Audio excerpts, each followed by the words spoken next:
یہ اپنے اندر رحم والا صفت پیدا کرے.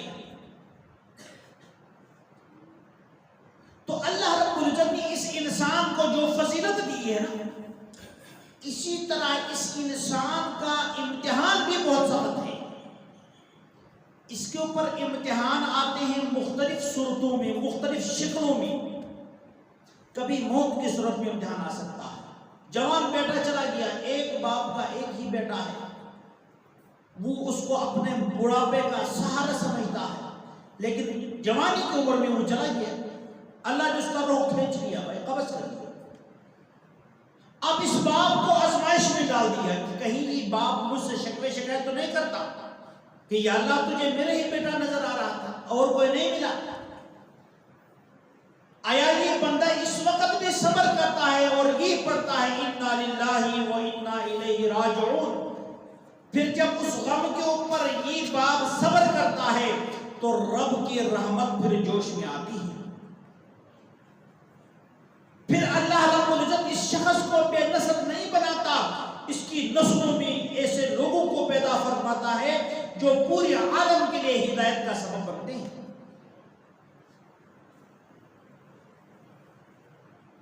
میں نے آپ کے سامنے جو قرآن کریم کی تلاوت، ایک آیت کی تلاوت کی، اس کے اندر اللہ کیا فرماتے ہیں؟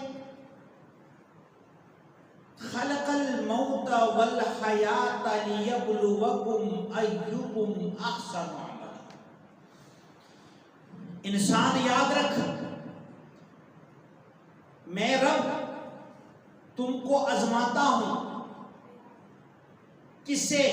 موت سے، زندگی سے. کسی کو موت دے کر آزماتا ہے.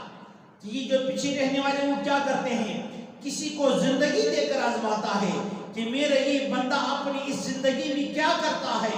کیا اس زندگی کو اپنی پراپرٹی سمجھتا ہے یا میری عطا سمجھتا ہے، میری امانت سمجھتا ہے، اور امانت سمجھ کر اس میں خیانت نہیں کرتا بلکہ اس زندگی کو رب کے حکم اور اس کے پیارے نبی کے فرمان کے مطابق گزارتا ہے، تو یہ شخص کامیاب ہو گیا. اللہ نے موت کو بھی پیدا کیا ہے، زندگی کو بھی پیدا کیا، لیکن موت کو ذکر میں پہلا جائے. خلق الموت والحیات. موت پہلے، زندگی بعد میں. ہم تو پہلے تھے نہیں اس دنیا کے اندر، عدم میں تھے. اللہ نے ہمیں وجود بخشا، پھر ہمیں ایک زندگی دی، دنیا کے اندر ہم آئے. ایک وقت ایسا آئے گا کہ ہم اپنی اصل کی طرف لوٹ جائیں گے. وہ جو موت ہے نا اس کی طرف لوٹ جائیں گے، لیکن وہ موت ہمیشہ کے لیے نہیں ہوگا.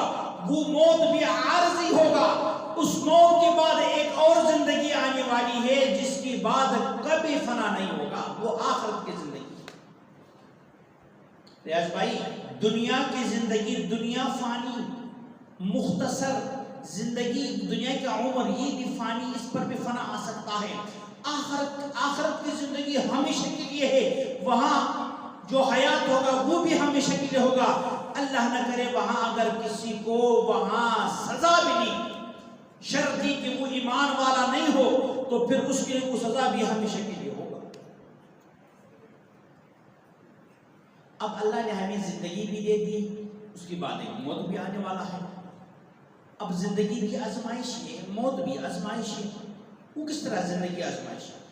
زندگی بھائی آزمائش یہ ہے کہ ہم اپنی زندگی، جب ہم جوانی کو پہنچ جاتے ہیں، 14-15 سال کے اندر بچہ بچی جوان ہو جاتا ہے، اس سے پہلے بھی ہو سکتا ہے، اس سے لے کر موت تک. اور موت کا جب آپ کی سانس جسم سے نکلے، جب تک آپ پر سکرات الموت نہ آئے، اس وقت آپ کی اس زندگی کا جو ایک ایک پل ہے وہ بڑا قیمتی ہے، اور اس ایک ایک پل کا حساب دینا پڑے گا.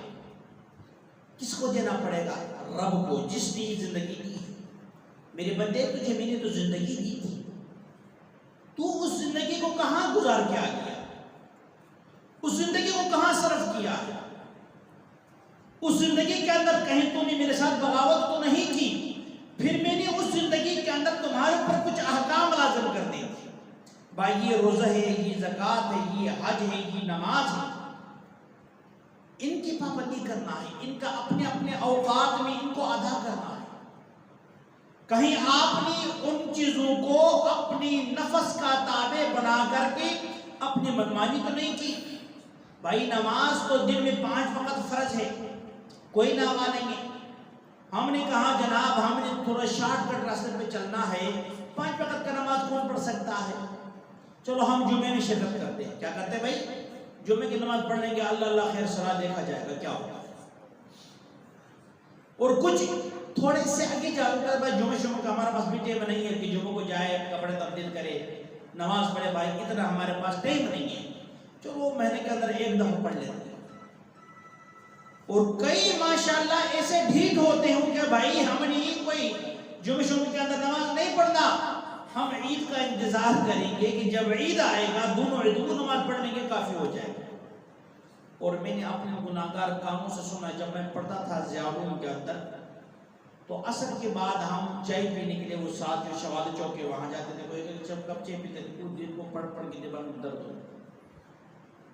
اس وقت چھوٹے موبائل ہوتے تھے، سارے موبائل نہیں یہ ہوتے، نوکیا چھوٹے والے یہ ہوتے تھے، تو میرے پاس چھوٹا سا موبائل تو وہ خراب ہو گیا تھا، میں نے جا کے ٹھیک کروا دیا۔ میں اور میرے ساتھی تھا، ہمیں ایک دکان میں گئے تو بڑا اچھا نوجوان صحت مند خوبصورت ایک اور ہے، 2 ہے، وہ آپس کے اندر گفتگو کرتے ہیں پنجابی کے اندر۔ ایک پوچھتا ہے کہ بھائی آپ نے جمعہ کے اندر نظر نہیں آیا؟ وہ کہتا بھائی جمعہ کے اندر کس کے پاس کیا ٹائم ہے بھائی، میں آ جاؤں، دکان بند کر کے گاہک کھڑی ہوتی ہے، جمعہ کا ٹائم تو نہیں ہے۔ تو انہوں نے کہا آپ کا جمعہ کے جب ہر جمعے کو گاہک ہوگے تو آپ نے نماز کدھر پڑھنا ہے؟ کہتے چھوڑو بھائی ہم نے عید کی نماز پڑھنا ہے، یہی کافی ہے۔ اور ساتھ وہ نوجوان یہ کہتے کہ بھائی میرے 2 سال ہو گئے کہ میں نے عید کی نماز بھی نہیں پڑھی، موقع ہی نہیں ملا۔ ایسے بھی شہنشاہ لوگ ملیں گے آپ کو، اس میدان کے اندر بہت سے کھلاڑی آپ کو ملیں گے، کوئی دائیں، کوئی بائیں، کوئی آگے، کوئی پیچھے۔ اور کچھ تو ماشاءاللہ ایسے کھلاڑی، ایسے کوچ ہیں جو ان کو تیار کرتے ہیں۔